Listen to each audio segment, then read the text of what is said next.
Hey, this is Nuno with Outlier CrossFit, and I wanted to go over today's workout that's posted on SugarWOD. We have a 15-minute AMRAP, 10 deadlifts, 25-meter carry, 10 deadlifts, 25-meter carry, 8 handstand push-ups, 40 double unders. If you have some equipment, here's some options. Let's say you checked out a kettlebell or dumbbell, so that's the option we have written up here.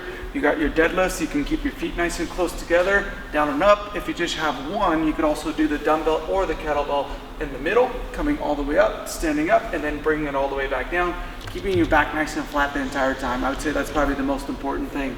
Then with that same dumbbell or kettlebell, you can carry it. If you have 2 dumbbells, you go 1 on each side, 25 meters. If you have just a kettlebell, then you're gonna do maybe just 25 or part of the way on one side and then switch to the other arm, back to the deadlift, back to the carry. And then on your handstand push-ups, ideally we want you to go inverted. So going upside down, practicing handstand push-ups. If your home gym or area where you're doing your workout doesn't allow you to do handstand push-ups, you could always put your feet on the box, on a bench or a couch, and just practice that tripod position that we emphasize when we talk about handstand push-ups. So that's what I would say there. You could also do some wall climbs as an option. And then on your double unders, if you don't have a rope available, let's say you can do some lateral hops, and that could be your option for getting your heart rate up a little bit in order to modify for your double unders. So here's a couple options in terms of the deadlift. We have a deadlift with the dumbbells. You can keep your feet close together per WOD's instruction, or just feet slightly apart.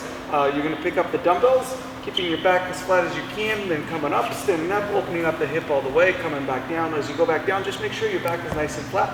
Touch the dumbbells to the ground. Doesn't matter if you touch both ends or one end, just touch to the ground, then come back up. If you only have one kettlebell, let's say, you keep the kettlebell between your feet, so feet are a little bit further apart now. Again, you're going to grab the kettlebell, you're going to stand up all the way, and then come back down. And same range of motion, we're looking for the hip and the knee to extend back to stay nice and flat. And as an option for the double under, if you don't have a rope, you can do a lateral hop. This could be over a dumbbell, nice and simple. Hopping over, good and rest. You could also just use a line on the ground and you can hop over that line. This will probably be more along the lines of the speed of the double under. Nice and simple, 2 great options to substitute your double under. So now this is the option for the handstand push-up. Let's say if you're unable to go inverted on the wall, you're going to find a bench, a couch, anything essentially that you can put your feet up. You're looking for a pike position, so hips are up in the air, your hands are shoulder width apart, and then you're going to come down, head's going to come forward, forming that tripod, and then coming back up to full shoulder extension. Okay, coming down, coming back up. So that's one option for the handstand push-up. If going upside down is not an option for you, then you can use that bench or that couch to do a modified push-up. Again, hands are shoulder width apart, coming down, touching your chest, and then coming back up, keeping your body in a nice straight line. Shoulders, hips, and ankles make a straight line, touching, and then coming back up.